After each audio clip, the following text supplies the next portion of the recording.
Greetings, humans. You have entered the Command Zone, your destination for all aspects of Elder Dragon Highlander. Enjoy your stay. Hello, and welcome back to another episode of the Command Zone podcast. I'm your host, Rachel Weeks. How's it? I'm Jimmy Lee Kwai. That's going to confuse nobody. Hey, happy 2024, everybody. It's the first episode of the new year, which means it is time for some New Year's resolutions. Why do we wait for the new year to make resolutions? Today's the day I'm going to be a new woman. And tomorrow? Yesterday, I get to be a dirty little monster. I'm a gremlin every day except for this day, and I can't wait to get another gym membership I'll never use. No, we're actually making resolutions about Commander today, and not just Rachel and myself, but everyone, or most people from the Command Zone team are going to pipe in, and they're all going to tell you what they're resolving to make better, fix, and to adjust in this 2024.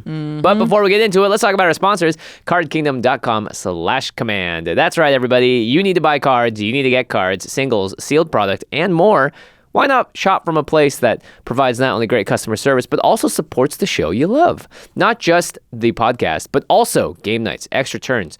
All of our additional content is thanks to cardkingdom.com/command. So when you use that affiliate link, you're supporting the show. You're also getting the cards you want and need.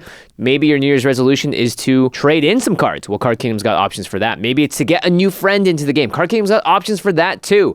And not only that, when you buy the cards, they come to you in one convenient package. So you can just shuffle up, sleeve up, then shuffle up and play while watching Shuffle Up and Play and game nights at the same time. Sure to be not confusing at all. All right, everyone, cardkingdom.com/command. That's the affiliate link. Just type it in and you'll be supporting the show. And get all of the products that we trust our collection here at the Command Zone to. It's ULTRAPRO. They've got all of the officially Magic licensed art, which means that they have some incredible selection of playmats and sleeves, deck boxes, binders, dice. I love ULTRAPRO dice because it shows the number super big, so when I'm playing Spell Table, it's really clear what is happening on my board, even for people that are super far away. Yeah. And they have excellent deals. It's the new year. Maybe there's a big new holiday sale. You can only find out if you sign up for the ULTRAPRO newsletter, and they'll let you know when a huge sale happens, and you can get all of the decks that you need for all of the decks that you're building in 2024 at ultrapro.com/command. I only read one newsletter in my inbox, and it's the ULTRAPRO newsletter. Yeah. Every other one I delete or hit unsubscribe on. Because you're like, well, what if I need if 3 new deck boxes or 10 new things? Well, it's just like, oh, cool, another flash sale this weekend, only 50% off select items. Yeah, I'm in there. And of course, I read Card Kingdom's newsletter as well.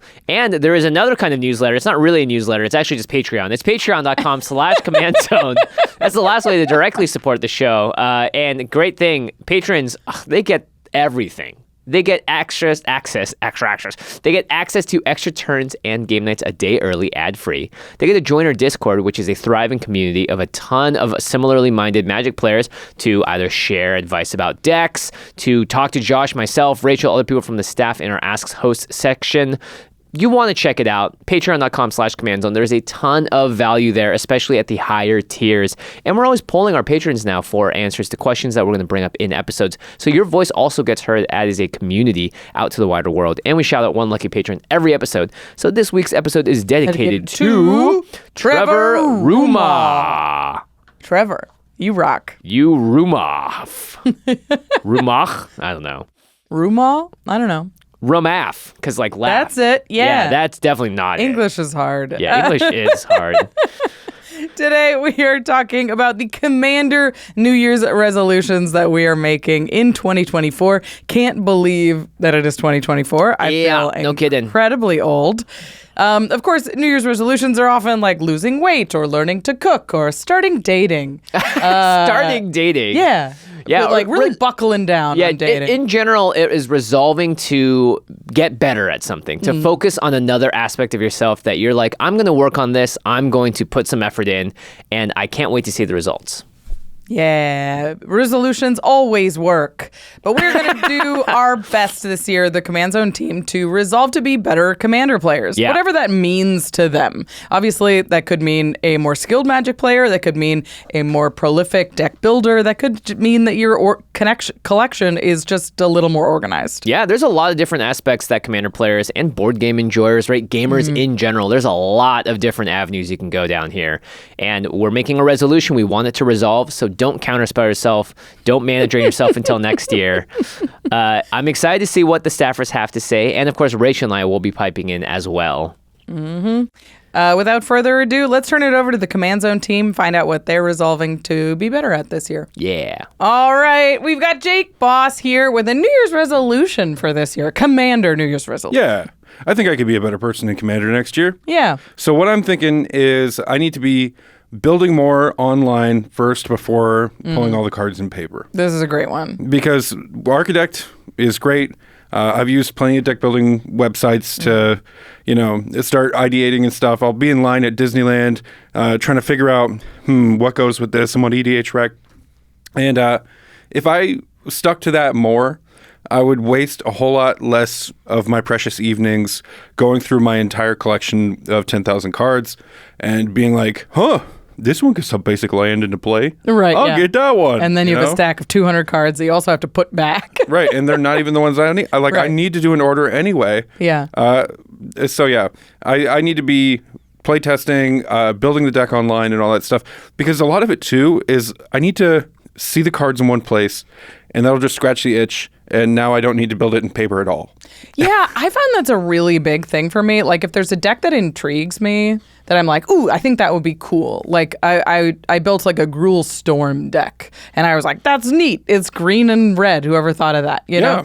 And I built this whole deck, and in goldfishing it on the online playtester, I was like, oh, I think this is too powerful for my play grip, or I think this is like not resilient enough for more powerful pods. That's the one I normally get. Yeah, like you learn about your deck when you get to play it a little bit beforehand, before you've invested like your time searching for cards or your money buying cards. Yeah, and you might also find this play pattern, like for me, Prosper is like my favorite play pattern of I do this, I get this, and then at my end step I'll get this. Okay, let me take a breath, know? Versus some other stuff which is like you got to be holding priority every round of priority, and that's just not my style of Magic, and I can find that out on ARCHIDEKT rather than, and this is not just because I'm sponsored by ARCHIDEKT and all that stuff. Yeah. We like that. That's cool, and they're awesome. But building online scratches that itch. It lets you play test and figure some stuff out about who you are. Yeah, I mean, and I found that like it takes playtesting a deck or playing a deck to really figure out what cards are the best cards in it, right? Like if you build a deck and you're like, I put in every like pump spell in the thing, and all the 1 mana ones feel really good, and all the 2 mana ones feel too expensive. Yep. They feel like too clunky or something like that. You don't figure that out unless you've played a bunch of hands with the deck. Yeah, the theory doesn't always hold up in practice. And if you don't practice that online first, then you've bought the deck and you sleeve the deck, and it's like you put it in a deck box and you brought it to a game night, and now you're at game night and all of the 2 mana spells feel terrible in your hand. Yeah, you put all this work in for the one time that you get to play a week just to waste your own time. Yeah. And you could have been doing this so much faster. I think of it a lot like dating in your early 20s. You ever met some young kid and they say, yeah, I think this person is the one for me. I can't wait. And you think... And they buy the sleeves and they get the deck box. You should really be dating more. Yeah. Get to know more people. Try more decks before you decide to sleeve up a deck for the week. Yeah, date your decks. Yeah. I actually love that. Yeah. Like, go out and get to know, like if there's a commander that you're like, ooh, I think that one's really neat. Just throw a bunch of cards in a pile online and be like, okay, I like this list of cards. Or, ooh, this deck really wants to be a wheel deck, and I really don't want to play a wheel deck. Like that's what happened with Riel. You remember when that card came out? It's like whenever you discard, you draw that many cards. It's like the first time you discard, you draw that many cards. Yeah. And you're like, this card is awesome. I can turn all my looters into like draw 2s. And then you're like, oh, I can turn all my draw 7s into draw 14s. Oh God, now what do I do? Yeah, exactly. And so, like, you figure out what if that's the right commander for you without spending any money. It's just your time and a subscription to ARCHIDEKT. It's funny. I can hear you in my head playing that deck right now. Yeah. Like, just a fun throw in here. Yeah. Rachel plays games in the key of D. Yeah. Sometimes it's in the key of A. Yesterday it was in the key of D. Yeah. But it'll be like, okay, then I will draw this card. Oh no. Maybe different decks have different keys. I'm gonna have to start taking notes. Yeah, like when I play Octavia, I'm in D. The real I make deck. thinking sounds that are like certain notes, and Jake knows what key that's in. Yeah, I don't have perfect pitch, but if I can remember it relative to a different note. But anyway, the real deck sounds like something that would be a lot of thinking, a lot of play patterns that are not fun. But how are you to know what you even like if you don't try thousands of different things? Try it out. I liked her because she was an old lady and said draw cards on it. I was like, those are awesome. I think the amount of paper decks that I've built is probably under 100. You know, I've got 15 on hand right now. Yeah. But it's probably under 100. But if I built online, I could do, like, people do decks a day. Yeah, on Twitter. absolutely. You see that. So build a deck a day. Better be a at better deck person. building. It's pretty cool. Yeah. All right. Thanks for taking the time, Jake. Happy New Year. Happy New Year to you too. Thank you all for having me. All right. Up next, we have Jamie Block. Hello, everyone. It's me, that person. We're talking about New Year's resolutions. We're becoming better Commander players. What are you resolving to do this year? My resolution is I want to vary the power level of my decks. I feel love this. like right now, nearly every deck I have is a 7 or 8 or whatever they are. I'm not good at knowing exactly what the power level is, but I know that whatever that power level is, they're all the same. Right. You do have a very specific style of deck building, and it tends to be kind of engine-y and like creature focused. And so it does mean that if there's like a pod where you're like, going wide isn't a great strategy in this pod, you are kind of stuck. Yeah, with a lot of your decks. Power level and strategy, really. Yeah. It's just like, there are some pods where I just sort of see what everyone else has pulled out, and I don't like to dictate the terms of the pod that I'm entering as far as power level. I try to meet what other people are doing. Then I look at my decks and realize, I can't meet what other people are doing. I am not equipped to do this. I'm either going to steamroll this game or get steamrolled this game. Right. So do you think that's about varying the strategy overall or just the like card quality or selection? I think it's I think that it's sort of both. I sort of know myself well enough that when it comes to card quality, barring sort of financial restraints, right, of course. It's hard for me to hold myself back. I think that a thing that I need to do is there just are some commanders where within reason you can go as powerful as you want to go with them and it's still not that powerful. Right. I think I need to find some of those. Like commanders where it's like the cool deck, the version of this deck that I'm going to think is great is still kind of lower powered just because of the nature of the commander and the deck that it lends itself to is kind of lower powered than the rest of what I've got going on. For sure. I mean, a fun thing to do with that is to make big restrictions, right? So I'm the same way, whereas like when I'm building a deck, I want it to be as like cool and synergistic as possible, which means that the deck ends up coming out fairly synergistic and powerful. Yeah. But when I started putting like thematic restrictions are tough because it means that I can't play like the mechanical cards I really want to play a lot of the time. But financial restrictions are fun, or just like building for like artisan, just playing with just uncommons or something like that means that you set a line that you can still achieve, like build the best you can, but inside a smaller space. I found that kind of really helps me as a deck builder. Yeah, I think definitely starting from the fun jank and building up from there instead of the so common start from the staples and build down from there will definitely help me out. It'll also make your deck list a lot longer. I'll tell you that. As somebody who adds jank. Oh no, we have no ramp. Soul Ring, Signet. Means you start with 140 cards and you got somewhere to go from there. Yeah, that's fun. That's very fun. It's nice to have, especially when we're traveling for MagicCons and stuff, be able to sit down at a pod and know that you have a deck for the moment. Yeah, exactly. If you see me at one of these MagicCons and you want to play a 5, I'll be ready. Aha! Jamie's coming with a 5. Well, thanks for taking the time, Jamie. I appreciate it. Happy New Year. Happy New Year. Up next, we have Arthur Meadowcroft, and we're talking about New Year's resolutions that you're making as a Commander player. What is your resolution this year? I have a lot of decks. I wouldn't say too many. I don't think there's such a thing as too many decks. But I have a lot of decks I don't play, and it's kind of strange because I have around 20-ish, and I play half of them 90% of the time. So a lot of them just sit there and don't get any love. And that's really sad. So I want to fix that. Yeah. I loved this one because you have such a concrete plan of like how you're going to fix this issue. Because I do have the same thing, right? I had 25 decks. I just took 10 of them apart because I was like, they're just sitting around and they're taking up space. And like when I play them, like I'll make upgrades to them, but I don't play them. So then you make all these upgrades and you don't know how the deck is playing, and then you'll accidentally break it and play it in 6 months and be like, why is this deck terrible now? Yeah. And so it's a very frustrating thing to have all these decks that you don't use. But you have a schedule. So what are you doing to fix this? So I guess finding the problem was easy, and then diagnosing and trying to find a solution was where I had to get kind of thoughtful with it. And I talked to some people in the office and just pooled some ideas. And what I came up with is I'm going to kind of do like a deck of the month situation. So since I have nearly 12 decks, every month until I run out of a deck, I'm going to try to spend a lot of my energy and time taking that deck and figuring out what the problem is, and just making it so I enjoy the deck again. If all else fails, maybe I will take it apart, but I really don't want to do that because then I'll just have all these cards in my collection now. Yeah. That's the tough thing is like I had decks that I didn't want to play and I didn't enjoy playing, but I was like, if I take these apart, then I just have the same stack of cards, just unsleeved now. What's up with that's goofy. Figuring out like why that commander called to you or what you can do with that stack of cards to make it a productive part of the collection. I will say that like when I have 15 decks now and I still don't play them all, and I play a lot of commander, like a lot.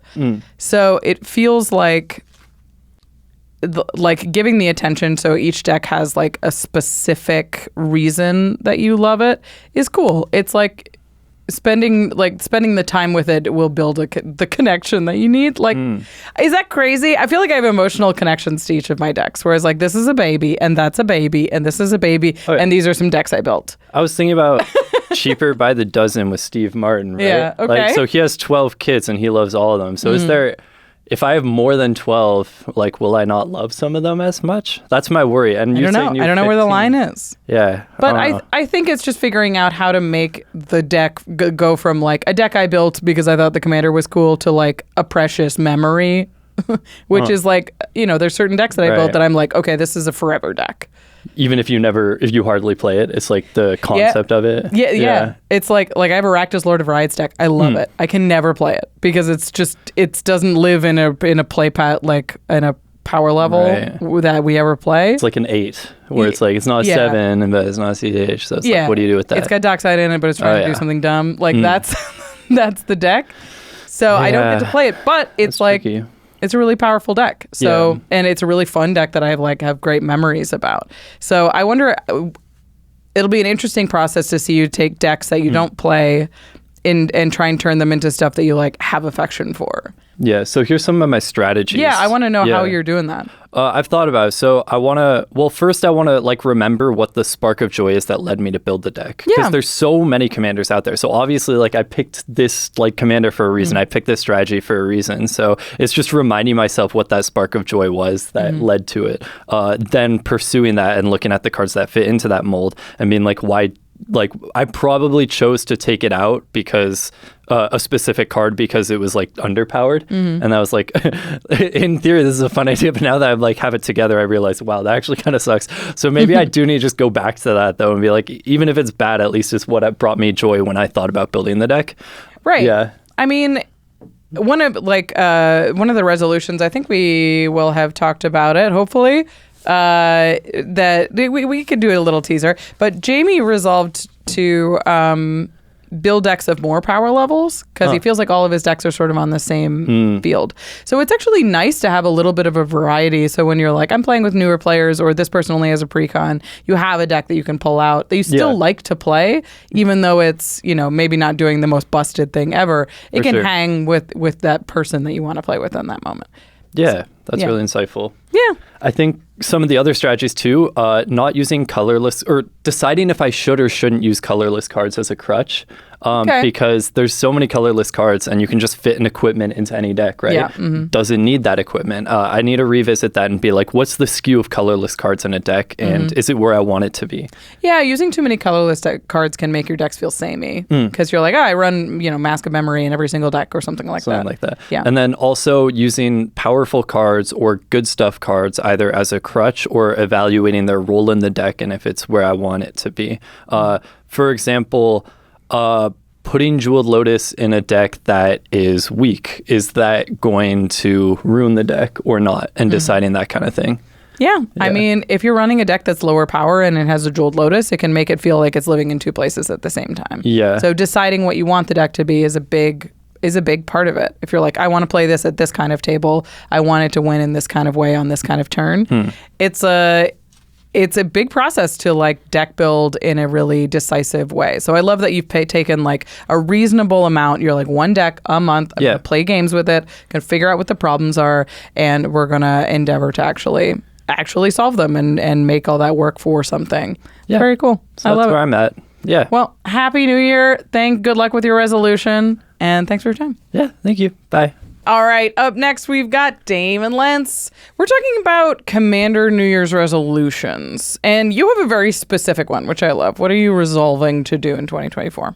Yeah, so I feel like a lot of people, their general thing is like, oh, I'm going to go and update all of my decks. And that is still true for me. But specifically, I'm cutting all of my off-color fetches from all of my decks. So many, many years ago, and actually not even that many years ago, I went through and updated all my decks with like perfect mana, every off-color fetch, shocks, everything that you could tutor with the fetches and whatnot. And I'm now at the point where it's like, it just takes up a lot of time. And I hate that like every turn it's like, oh, I cracked my fetch. Now I have to pick up my deck and do the thing. And especially like, a lot of the times you can shortcut it, be like, oh, I'm going to go get this fetch or this shock or whatever. But then you reach the point of the game where like, I actually don't know how many targets I have left. So I need you to wait so I can know what I can get here.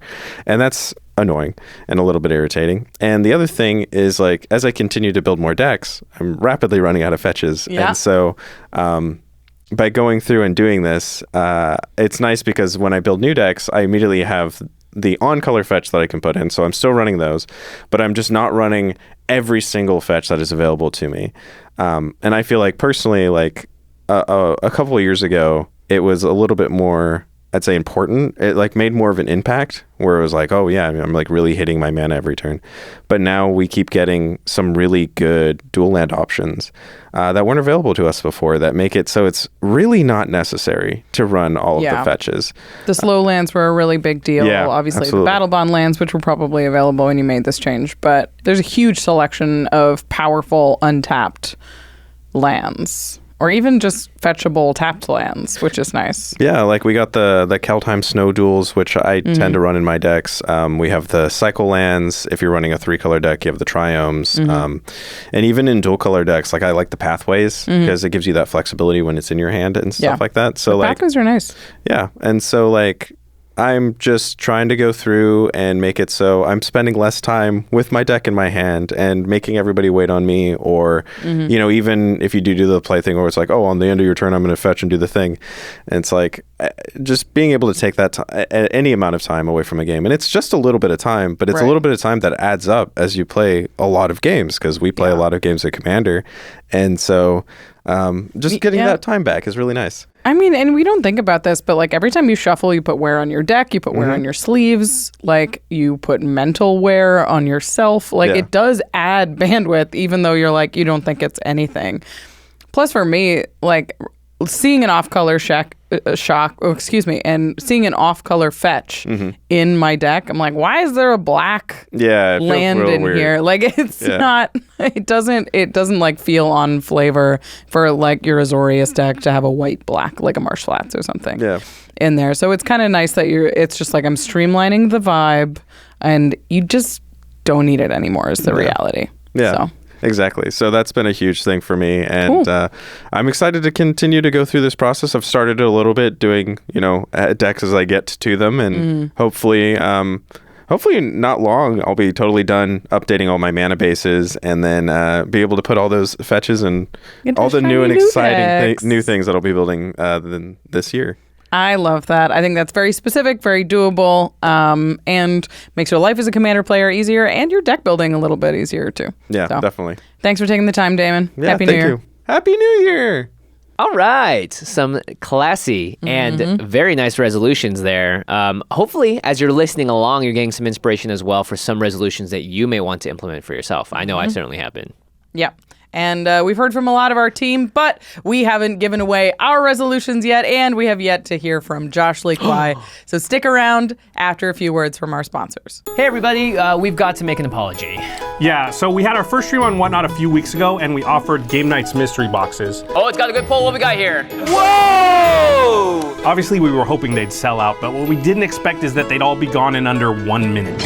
Which is great for our egos, but it left a lot of you out there disappointed, so that's what we're sorry for. So to make it right, we're going back on Whatnot, but this time with even more boxes. It's still going to be limited. We've only got the supply we've got, but we're hoping this will give a lot more people the chance to pick one up. And even if you don't want to buy a box, you should still come hang out with us, because it's like a live episode of the podcast, and we're still going to do tons of giveaways and stuff like that. Yeah, and to top it all off, this one is going to be a double feature. Not like the set, right? No, way better. This is going to be a tag team stream with the Professor. He's going live right before us, and it sounds like he's going big. I think he mentioned giving away like 12 collector boxes of Ravnica Remastered. It's going to be insane. So to get in on the action, sign up at whatnot.com/invite/command. You'll even get $15 to use anywhere on the site just for using our link. You can use it on a mystery box. Oh yeah, you should definitely do that. So join us January 12th at 1 p.m. Pacific, or come early for the Professor and hop over to our channel afterwards. Sign up at whatnot.com/invite/command. Again, that's January 12th. We'll see you there.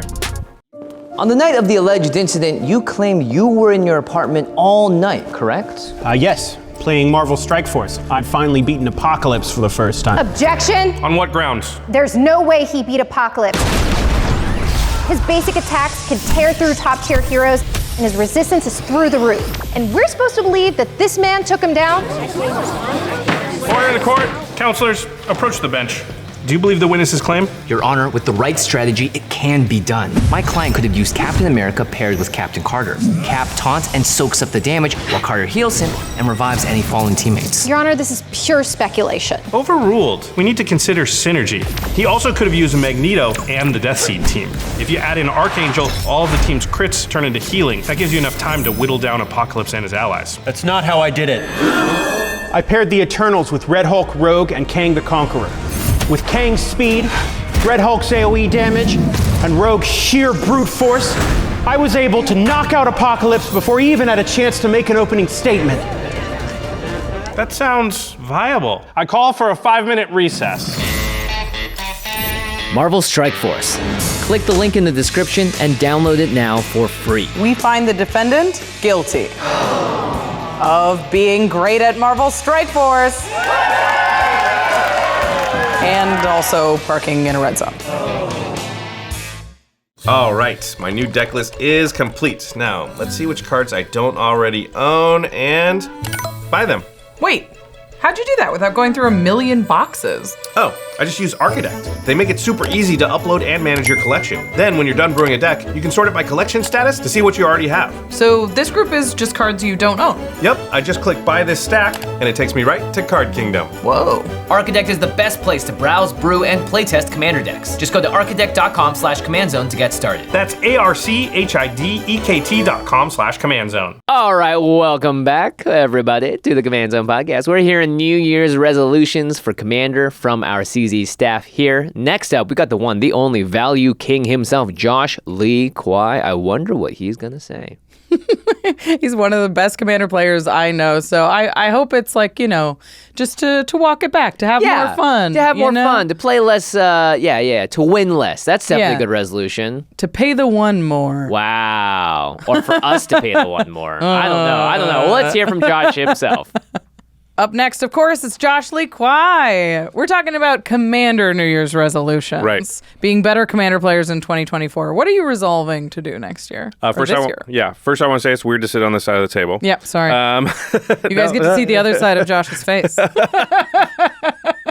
I would say this is my good side, but I think it was just randomly assigned at some point. Yeah. Okay, so my resolution, it might surprise some people, is to be a little more political. A little more political? Yeah. So I know. Early on, I had a reputation of being, and I really did play this way. It wasn't like an undeserved reputation of being a very political player. A lot of deals, a lot of table talk, getting involved a lot. And I kind of decided it was like a little too much. Sure. And it was probably through the process of like editing myself in gameplay videos early on where I was like, I'm doing this a lot. Yeah, I'm annoying myself. Yeah. So at some point, I'd say like a couple of years ago, I just decided like I gotta do that less. And what that ended up actually happening was I don't do a lot of politics anymore at all. Right. And now I think I'm too far. It's a classic overcorrection where now I make plays sometimes and I'm like, as soon as I play the card and start to do stuff, I'm like, I really should have talked to this other person first before I even started this, because now I'm kind of locked in to what I'm doing. And I could have gotten a little bit of a deal, or I at least should, like, for what I'm doing, I should at least like not get attacked by that thing. Right. Yeah. Because I'm killing our other opponent's thing. And I could have but I didn't, my brain got switched a couple of years ago into don't do that very much anymore. And it turned into don't do that at all. I'm not a political player at all. I just tend to You sort of are. keep quiet. I am. Rachel not is. a vocally one. Rachel is. I'm just a small bean. Rachel is, but yeah, her political style is just hard to detect. It's just different. Yeah. I've started to detect it recently. Yeah. Oh yeah. It's very clear once you see it, and that's a big problem. Yeah. And I'm like, oh, I know, I get it. I understand Rachel now, but I think, I think Jimmy's a really good example. Yeah. Where he picks his spots. And I don't think Jimmy's ever risen to like the annoying amount of politics level that I think I frankly did get to for a little while. So he does pick his spots, but he's not all the time like totally trying to wheel and deal all the time. And I think I went too far towards that. So yeah, I think you've got subtle politics, which I think is a different style. Yeah, it's a different style for sure. Yeah, and I think I'm not a subtle person, so I don't think I'm going to be able to You can't be, though, because it's like when everybody comes to the show to be like, well, it's time to beat Josh. Yeah, that's true. You can't be like, I'll sit back, because no. So yeah, I think the editors would probably say, Josh, you still do politic, and I do, but I think that I've definitely caught myself just in many moments where like I'm about to make a move or remove something or, attack or whatever. And I probably could have, gotten a little bit of a concession for what I'm going to do or made a little bit of a deal. Not those full on like big deals, shake hands, turn of immunity stuff, which, I still will try and stay away from. But I think it's definitely like cost me equity points in like win percentage in games by just not like getting stuff that's fairly common. Just like, hey, listen, I'm trying to help. We do need to destroy that thing's really scary. Can you just not attack me with that thing? Those are not big deals. And I think just by not doing that, I often am like, kill that thing, and then they attack me on their turn. Like, and I'm like, yeah. I mean, listen, you're like, I could have talked about this. Yeah. I feel like I've put myself in that position similarly where I haven't discussed it because I'm like, I'm clearly not the threat, so why would I get hit? And then I get hit and get upset about it, and you're like, I could have done something to like, I could have talked through this or been like angled the table a little bit better than I had. And I think that's a big gameplay thing, is figuring out where like if you're getting hit when you're not the threat, you could do something about that. And it's just suggesting. Right.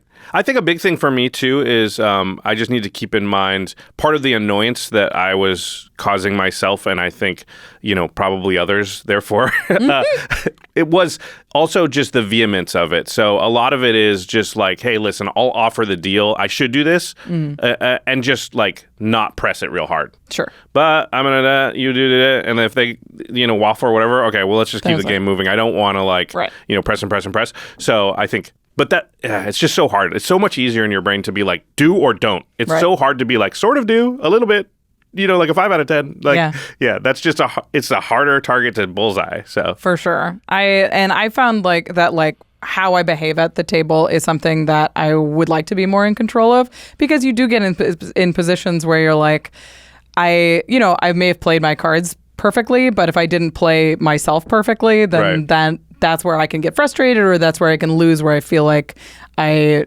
could have won and it wasn't necessarily about the cards. Yeah. So, I mean, I think a lesson that's tied to this, not to, go outside of the topic of this episode, is we've all had those nights where we're like sort of in bed laying awake, like think about how we acted during the game, right? Yeah, and whether or not how the other people respond to that, and did I come off as a jerk or you know whatever. And I think two things, like give yourself a break. Most people aren't thinking about it later. Yeah. And give others a break. Yeah, of course. Because we've all had in the heat of the moment, you want to win, or you're really excited about, I was going to play this card, it was going to cascade trigger into these two cards, and it got stopped, and you got a little salty and maybe acted in a manner that's, you know, still fine socially, but just a little outside the margins of what you're comfortable, you know, being perceived as. And give yourself a break. People are not sitting up at night being like, that Rachel, that Josh, he's such a jerk, you know?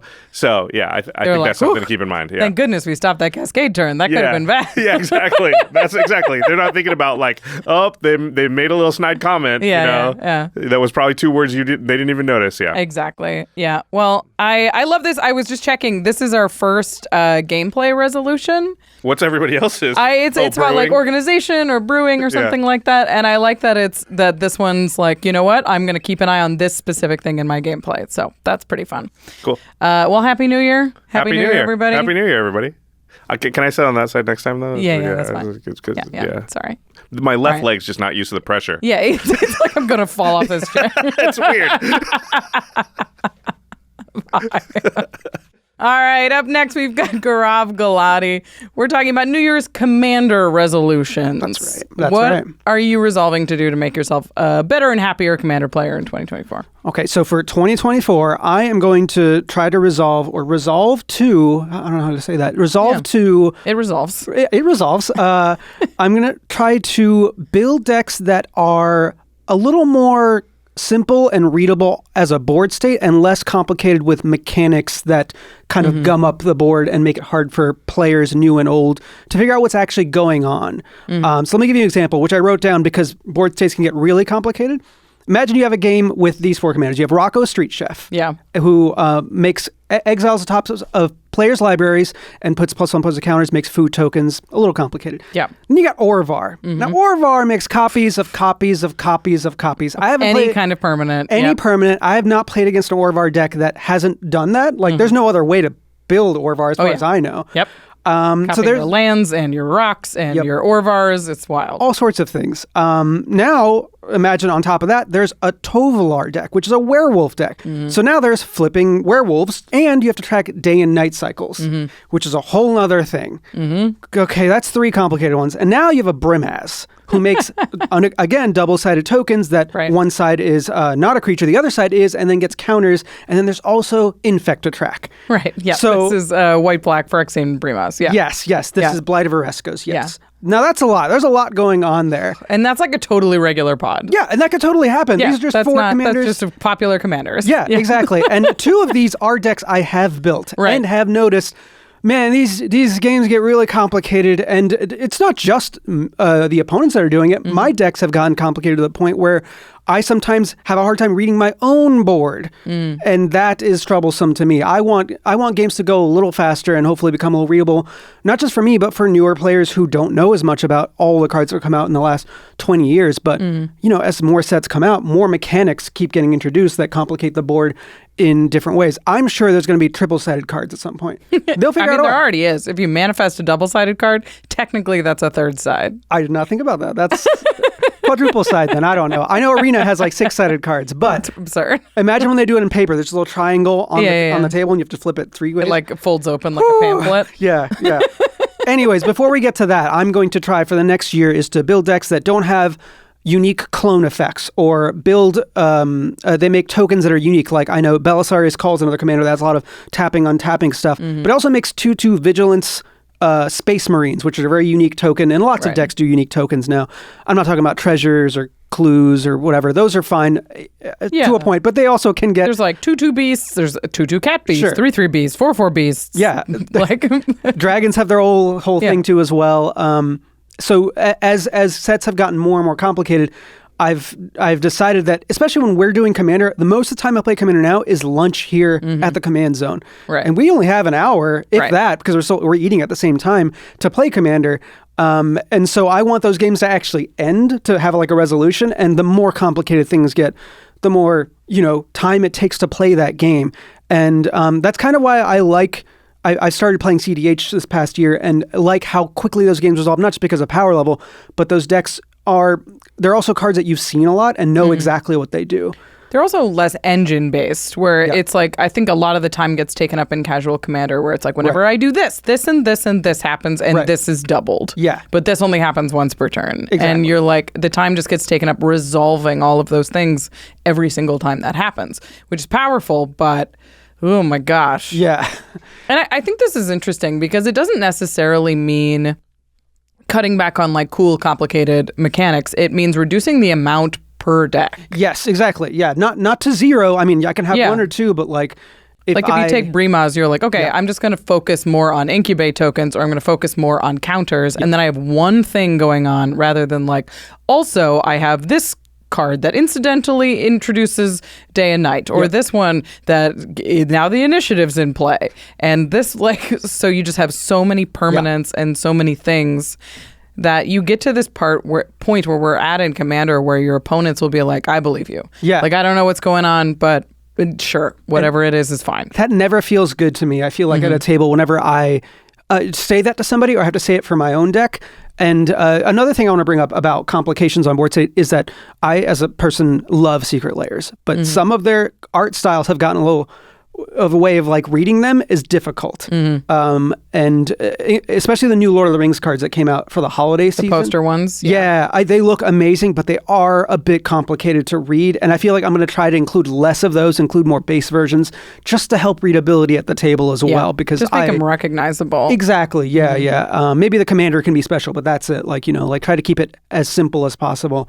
And hopefully it helps, and hopefully it spreads and more people build slightly less complicated decks. I love a complicated deck, but I do also like a game that finishes on time. Yeah, anything that helps you reduce lines and just have fun and feel like, you know what, I can make all of my choices a little bit quicker. Yeah. Like there was I think we've already done it at this point. Yeah. Damon's resolution was to cut off color fetches. Okay, yeah. Just to like, now I have 3 fewer shuffles in the deck. Oh, that's incredible. And that's a big deal. Like just reducing the number of triggers if they're completely unnecessary in your deck makes it everything easier to play against, and hopefully more fun overall. Yeah, I totally agree. That's awesome. I would do the same thing, actually. I love it. Well, thank you for taking the time, Gaurav. We really appreciate it. Happy New Year. Happy New Year. And good luck with your resolution. Rachel. Thank you.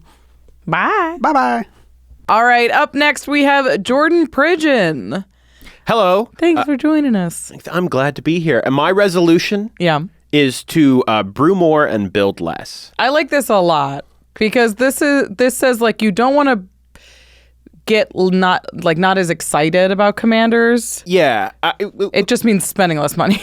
Well, and the thing that happens for me is like my bar for like what I end up actually like brewing and building, because I always come into it like assuming like, okay, this is gonna be my next deck. I'm gonna have this in paper. So I'll look at a commander and think it's interesting, but I'll be like, well, do I love this enough to actually own it? Do I love it to put the probably hundreds of dollars that are gonna go into like getting this thing? And it stops me from brewing a lot of commanders that I think are really cool. Right. And whenever I've like had to, either for something we needed it for work or just for one of my friends or something, just sort of brew a commander that I'm not planning on building myself, I always discover cool things in the brewing process. And more I've realized like, if I like a commander, like if I think Bernard Gingerbread Sculptor is cool, just throw him into ARCHIDEKT and start like putting a deck together and see where it goes.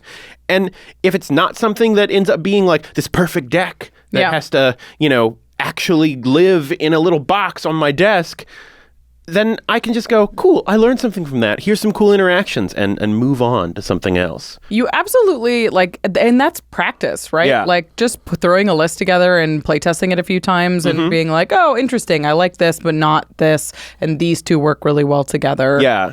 Makes you a better builder. It makes you a faster brewer.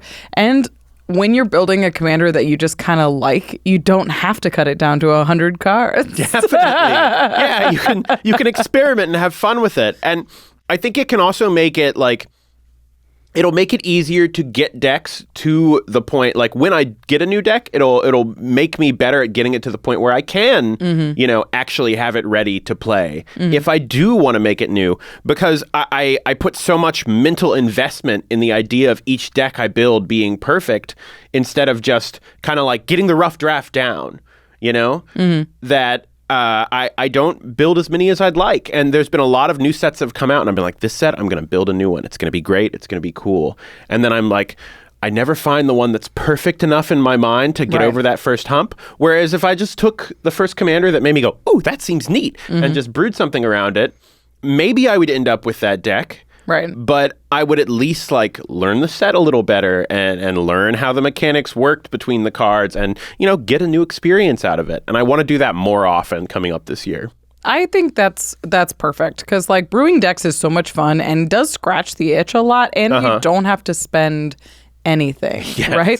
Like you can go on ARCHIDEKT and just make a pile of cards and goldfish it and be like, oh man, if I'm on turn 6 and I could have done this and this and this and this and this, that's awesome. Well, and I have a habit of, I have like a really Johnny tendency in me to see like a potential combo or something, or see some like crazy line and be like, oh, if I get these 6 cards together, it would win the game immediately by, turning all my opponents into elks and then wiping the board, or there's nothing like that. But what I found is I have a bad habit of like getting really into those ideas, and then I build the deck and I do it once and I go, oh man, I really am not interested in continuing to do this over and over again. And if I had just sated my hunger by brewing, I could have still had that satisfaction. Right, without spending $400 and being like, ugh. I could turn to you or Jamie or Josh or something and just be like, look what I pulled off in the gold fishing. And they'd be like, sweet. You're like, yeah. Cool, move on. Next one. Yeah, I love that. I think that's a great way to make yourself a better brewer without spending a ton of money, and getting to use the tools that are available to you in smart ways. Cool. Thanks for joining us, Jordan. Absolutely. Happy New Year. Happy New Year. Up next, we've got Murph here talking about a New Year's resolution that you're making this year. Yes, I am, Rachel. So whenever I deck build, I have a problem, because I have a collection of Magic cards because I am a Magic player, as we all are. But the problem is I don't want to go through that collection of Magic cards because it's just all over the place. I tried to distill it down. I think my last New Year's resolution was I distill my collection down to mostly BCW boxes. So now I have everything down to like 10 BCW boxes. That's pretty good. Which is pretty good. The long ones or the square ones? The long ones. Oh, that's good. Yeah.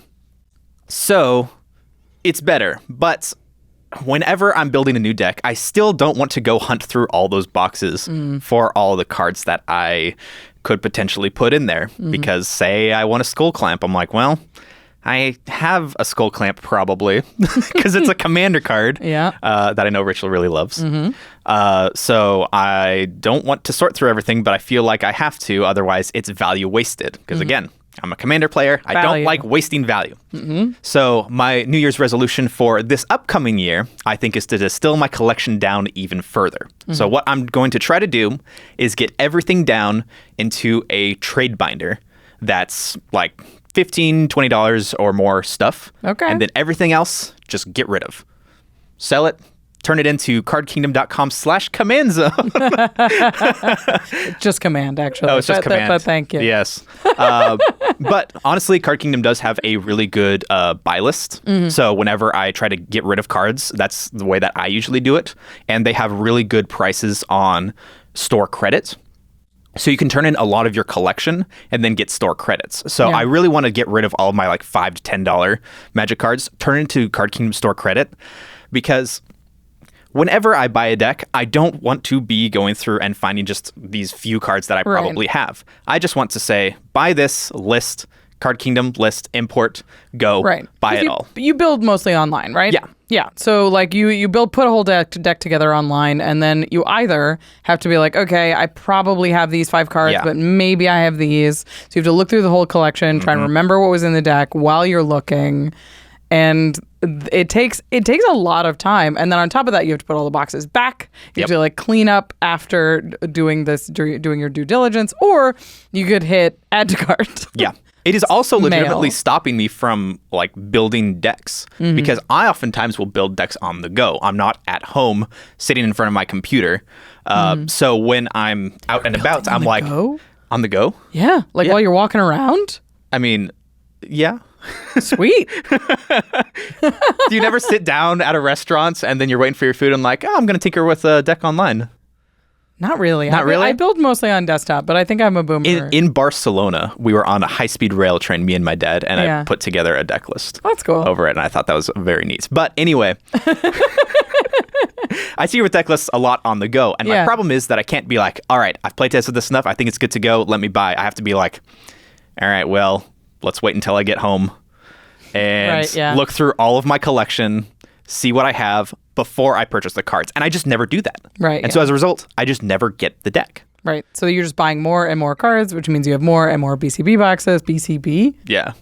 BCW box. BCW. BCB didn't sound right. PVC? I felt like you got more PVC pipes of cards? I love PVC pipes. You ever do like bottle rockets where you just like pump it up and then it goes pow with PVC pipes? Well, we had stomp rockets. Yeah, basically the same thing. Yeah.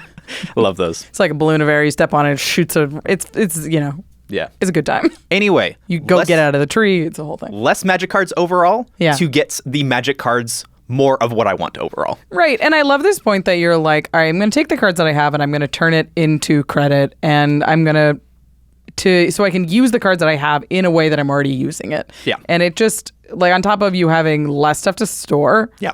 And just, big. like, it is not easy to store magic cards and it can be stressful because it's a ton of paper in your house that you're like, okay, if there's, you know, a flood or a fire it's a lot of or value. anything, like just sitting around in your house unprotected, that it's like turning it into credit and just taking it all that weight off is huge. Yeah. So that's why I want to keep it like all the big stuff in a single binder because, well, I will know where that binder is and that'll have all my higher ticket items. I got a couple reserve list things that's not being used in specific decks. And so that's where all that stuff will live. Yeah.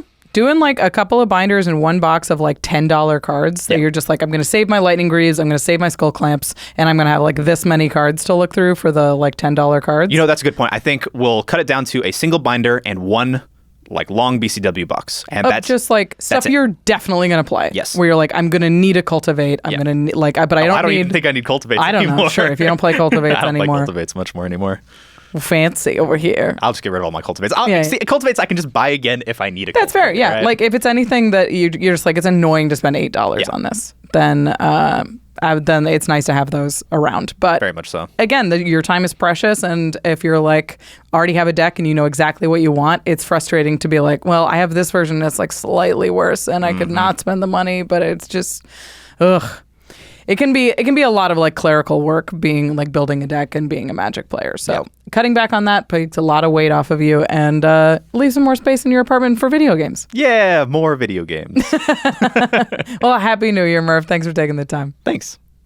All right. Wow. So that was great. Josh, I'm surprised that I guess I'm not that surprised. I really liked Arthur's to dedicate a month to each dedicated deck. That's something cool because you can do it throughout the year. It's not super high pressure. It's not like I'm going to go to the gym every single day, every day, you know? So that's kind of cool. He also has a concrete plan for it. Like, I feel like the best way to get a resolution to happen is to be like, okay, I have a timeline. I have a clear goal. I'm going to dedicate 1 month to each of my like neglected decks to try and get them in a shape where I feel like they're adding to my collection. Action steps. And I think we all have that, just like a bunch of decks that are sitting around that you haven't played in a while. Oh, I just started taking them apart. Yeah, I took a bunch apart recently. Yeah. And now all the cards are sitting everywhere. Yeah. So that could be a part of your resolution. Maybe it is. I got a lot of resolutions. The first one starts with getting cards off my desk. Yeah, off the desk and into your mouth, because that's where they belong. You said carbs, right? No? Darn it. That's an office in-joke, everybody. All right, let's talk about our resolutions. Yeah. So I had a couple. At first, I was like, I resolved to fix my land screw problem. But guess what? I don't have one. Yeah, you're doing fine. That's how I fix it, right? Yeah. By not admitting to having one. I agree. create the reality where I don't. Even just mentioning the words land screw, that doesn't even belong on my vocabulary. You're not manifesting the correct that's the correct right. draws. I'm going to create a reality where I only am lucky from now on. The chaos gods don't even exist. Uh-oh. There's just the luck gods, and they all love me. I don't know. The first way to anger the chaos gods is to say they don't exist. Yeah, exactly. But if they don't exist, you can't anger them, right? That's true. That's right. True. Yeah. So my actual resolutions, I have two. The first one is actually kind of tied to Jamie's resolution. When I was doing my deck reveal video and talking about all my decks, I realized so many of my commanders decks completely depended on my commanders. And if they weren't out, it was a bad time. And I was like, that's why I'm throwing Command Beacon in every single deck. So as a result, I think this year I'm either going to look at my decks and see if I can create a deck, either change the commander out and not necessarily need it to be so dependent on the commander. Cool. So like Miram is a great example. I can still have a clone dragon deck without needing to have Miram as the commander. There's plenty of options in Temur that I could do there. And that's actually what the deck was before. It was that, I forget the name of it, but it was a different dragon that was Temur. Intet? Yeah, it was Intet the Dreamer.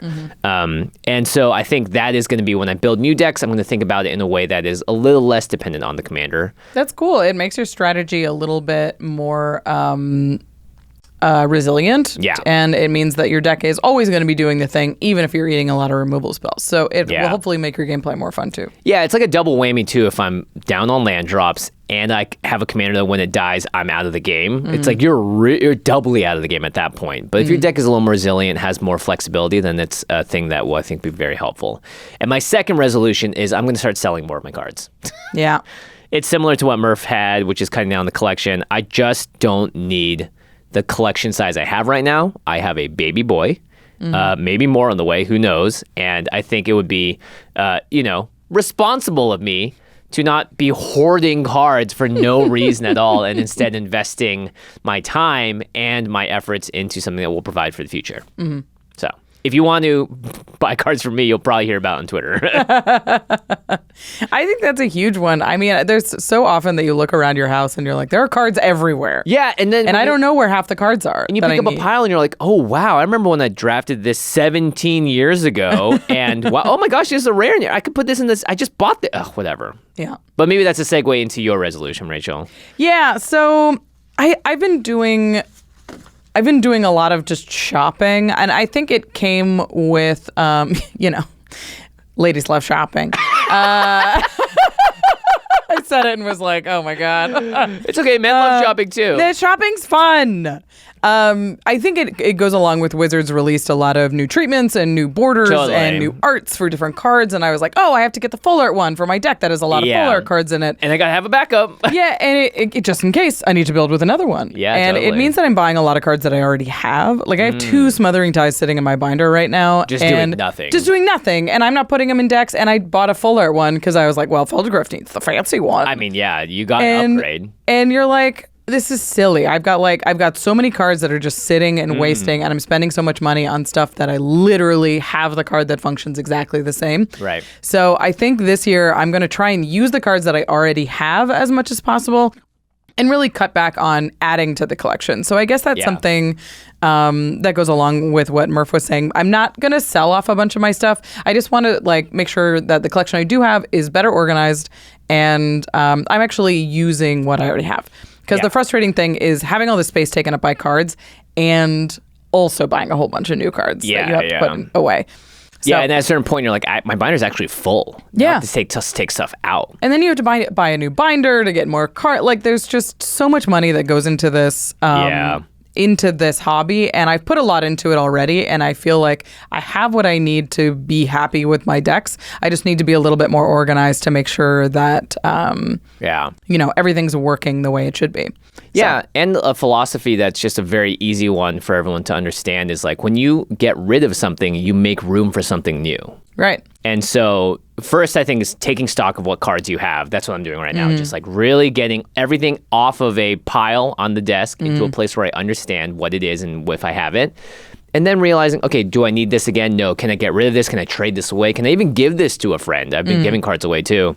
And then when you do that, not only do you clear up space physically, but mentally. Yeah. And then you're like, oh, wow, all of a sudden I realize that I want to do this here. I can take this deck apart, and then I can use those cards somewhere else, right? There's a lot more freedom of movement. Things start moving. And like if you instead of buying the fancy version that you want, maybe you trade in 2 of the regular version that you have. Yeah, that's actually a great idea, right? If you're going for an upgraded version, trade the old version to a store, to your friend, to Card Kingdom. You put that money toward it. So that you're not paying full price twice for something you only need once. Yeah. Wow, we could do a whole podcast just on Brilliant. Brilliant.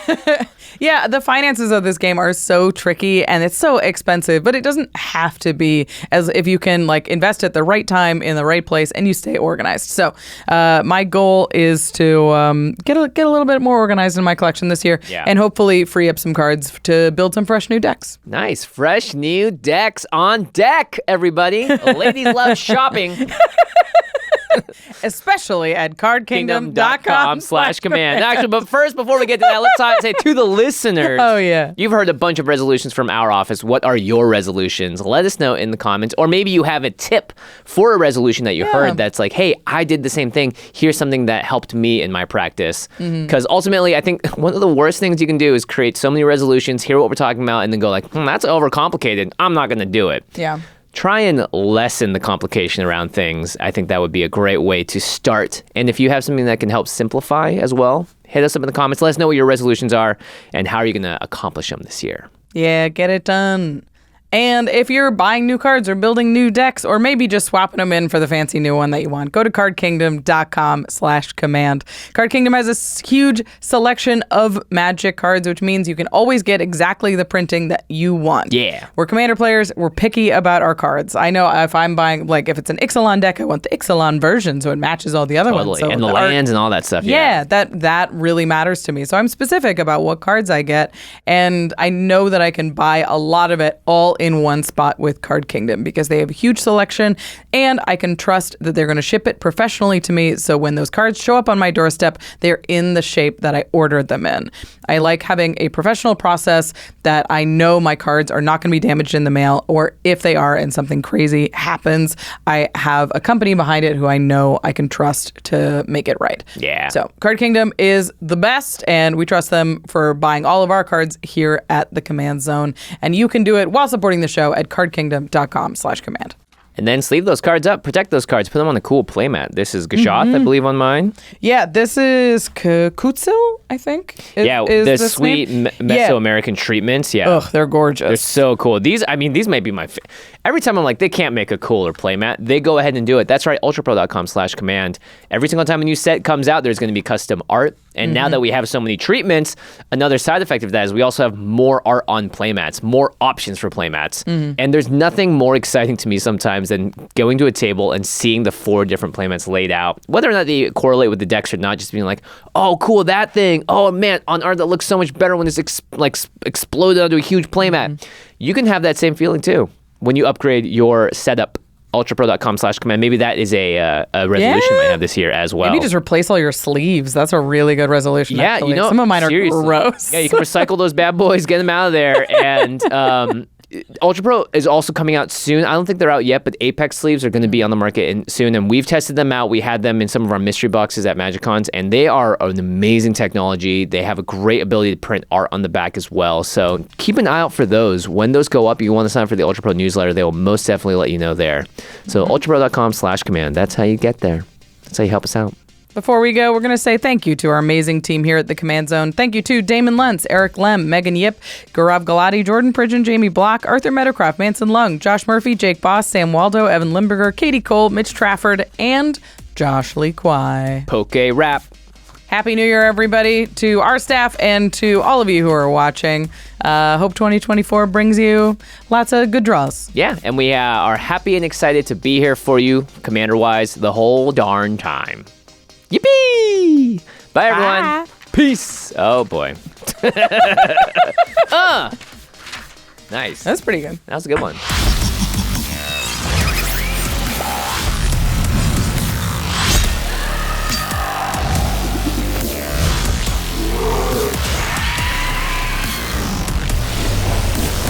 Thank you for your attention. For further inquiries, send an email to commandcast@rocketjump.com or ask us on Twitter @JFWong and @Josh Lee Kwai. See you later, alligator. Greetings, humans.